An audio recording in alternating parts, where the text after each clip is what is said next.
Praise the lord. ఈ దినము కొరకు సిద్ధపరచబడిన దేవుని వాక్యం చదువుకుందాం. శ్రద్ధగా ఆలకించగలరని మనవి. హబక్కూకు గ్రంథము 3వ అధ్యాయము 18వ వచనం చదువుదాం. నేను యెహోవా యందు ఆనందించెదను, నా రక్షణకర్త అయిన నా దేవుని యందు నేను సంతోషించెదను.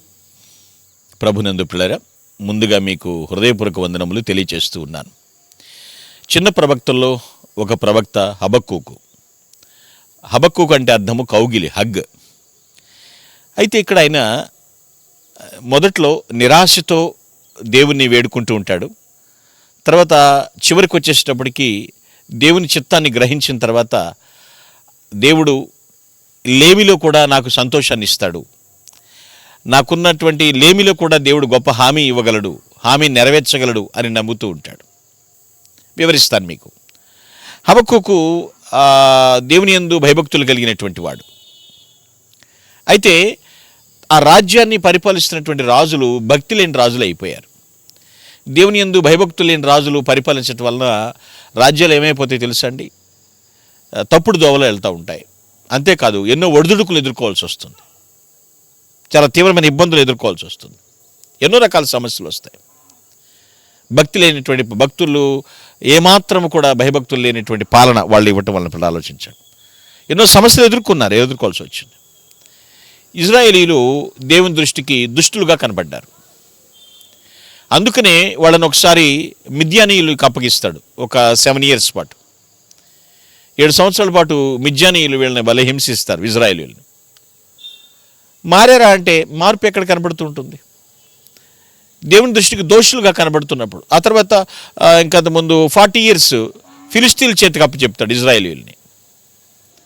ఇదంతా కూడా ఆలోచించేస్తే పిల్లరా, ఎందుకు దేవుడు ఏం కోరుకుంటున్నాడు? భక్తి ఉందా? లేదు. చక్కగా బ్రతకాల్సిన వాళ్ళు కలిమిలో విస్తరించాల్సినటువంటి వాళ్ళు లేమిలో బతుకేస్తున్నారు. మరి హబక్కూకు కూడా పేదరికంలోనే ఉన్నాడు. ఆ లేమిలో కూడా దేవుని చిత్తం తెలుసుకోలేక ఫస్ట్ అంటాడు, ప్రభువా, నీ ప్రజలు ఇబ్బంది పడుతూ ఉన్నప్పుడు నువ్వెందుకు ఊరకుండా ఉండవు? చూస్తా ఊరుకుంటావేంటి? నువ్వు వెంటనే రంగంలోకి దిగవేంటి అని ప్రార్థన చేస్తాడు. ఆ తర్వాత అర్థమవుద్ది, దేవుని చిత్తం తెలుసుకున్నాక, ఇదిగో ప్రజలు దారి తప్పారు కాబట్టి ఈ విధమైనటువంటి విషయాలు జరుగుతున్నాయి అని తెలుసుకుంటాడు. తెలుసుకుని దేవుని చిత్తాన్ని బాగా ఎరిగిన తర్వాత చాలా హ్యాపీగా ఫీల్ అవుతాడు, సంతోషాన్ని వ్యక్తం చేస్తాడు. ఆ సంతోషం వ్యక్తం చేస్తున్నప్పుడే మనం చదువుకున్నటువంటి మాట అది. ఏదైనప్పటికీ కూడా నేను యెహోవా యందు ఆనందిస్తాను, నా రక్షణకర్త యందు దేవుని యందు నేను ఆనందిస్తాను అనేటువంటి మాట చెప్తాడు. హబక్కూకు జీవితంలో దేవుని ఎడల అతనుకున్నటువంటి అపారమైనటువంటి విశ్వాసం చూడండి, మనకు అర్థమవుతుంది పిల్లలు. ఆలోచించండి, అతనికి సమస్తము లోటులోనే ఉన్నాడు. అతను అయినప్పటికీ కూడా, లేమిలో ఉన్నప్పటికీ కూడా తన విశ్వాసాన్ని కాపాడుకుంటూ ఉన్నాడు. ఆ లేమిలో కూడా దేవుని ఔన్నత్యాన్ని గుర్తించాడు. చేస్తాడు ఆయన, తన ప్రజలను విడనాడాడు ఆయన. నాకున్న ఈ పేదరికాన్ని బట్టి కూడా నేను దేవుని సంతోషిస్తాను, ఎందుకంటే నేను ఈ లేమిలో ఉన్నానని. కానీ నాకు దేవుడు చాలా హామీలు ఇస్తున్నాడు, ఆ హామీలు నెరవేర్చువాడు ఆయన. మనుషులు హామీలు ఇచ్చి నెరవేర్చకపోవచ్చు, నీకెందుకులా నేనున్నానని అంటారు, కానీ మనకి సంతోషం కలగకపోవచ్చు. సంతోషం హబక్కూకు విశ్వాసాన్ని విషయంలో పరిశీలన చేస్తే యోబుకున్నటువంటి ఆ యొక్క విశ్వాసంతో పోలుస్తారు.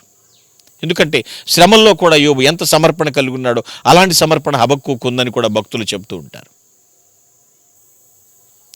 ఏమి ఉన్న దాంట్లోంచి కూడా ఎంతగానో సంతోషించినప్పుడు ఆలోచించండి. ఆ జీవితం ఎంత గొప్ప విషయం. మన జీవితాల్లో హబక్కూకు వలె కలిమిలోను లేమిలోను ఒకే రకమైనటువంటి భక్తి చేయాలి. దేవుని చిత్తాన్ని ఎరిగిన వారుగా మనం జీవించాలి. ఈ లేమి అనేది చూసారా, ఆ పేదరికం అనేటువంటి విషయమే. అది ఎటువంటిది అంటే దేవుడు తన భక్తులకు ఎలాంటిది అనేటువంటి చెప్పాలంటే, ఒక ప్రొఫెసర్ చెప్పినటువంటి మాటలు, దేవుని గొప్పతనాన్ని చూసే బైనాక్యులర్ అంటాడు. ఈ పేదరికంలో ఉన్నప్పుడు, భక్తి చేస్తున్నా సరే ఆ యొక్క లేమిలో ఉన్నప్పుడట, అది ఎటువంటిది అంటే దేవుని గొప్పతనాన్ని చూసేటువంటి బైనాక్యులర్స్. ఎస్, హబక్కూకు అంటున్నాడు, అంజూరపు చెట్లు కాయిపోయినా, ద్రాక్ష చెట్లు కాయిపోయినా, శాలలో పశువులు లేకపోయినా, దొడ్డిలో గొర్రెలు లేకపోయినా నా దేవుని నేను ఆనందిస్తాను. అన్నీ ఉంటే నేను ఆనందం. హామీ ఇచ్చేవాడు, హామీ నెరవేర్చేవాడు ఆయన. లేమిలో కూడా సంతోషాన్ని దయచేవాడు. అలాంటి దేవుని కలిగి ఉన్న మనం ఎంతో ధన్యులము. ఆ ధన్యతను బట్టి దేవుని స్తుతించుదుముగాక. ఆమెన్. ప్లీజ్ అలా close your eyes. Let us pray. మహిమాన్వితుడా, మహోన్నతుడా, సర్వ సంతోషమునకు కారణభూతుడా, నీకు స్తోత్రాలు. మా స్థితి ఏదైనప్పటికీ కూడా నువ్వు వాగ్దానం చేశావు, వాగ్దానం నెరవేర్చు దేవుడు నాయన. హబక్కూకు వలె నిరాశ చెందకుండా నీ చిత్తాన్ని ఎరిగినవాడుగా ఏ విధంగా సంతోషించాడు అట్టి సంతోషం మాకును ప్రసాదించమని ప్రభుని క్రీస్తు పేరిట ప్రార్థించి స్తుతిస్తున్నాము తండ్రి.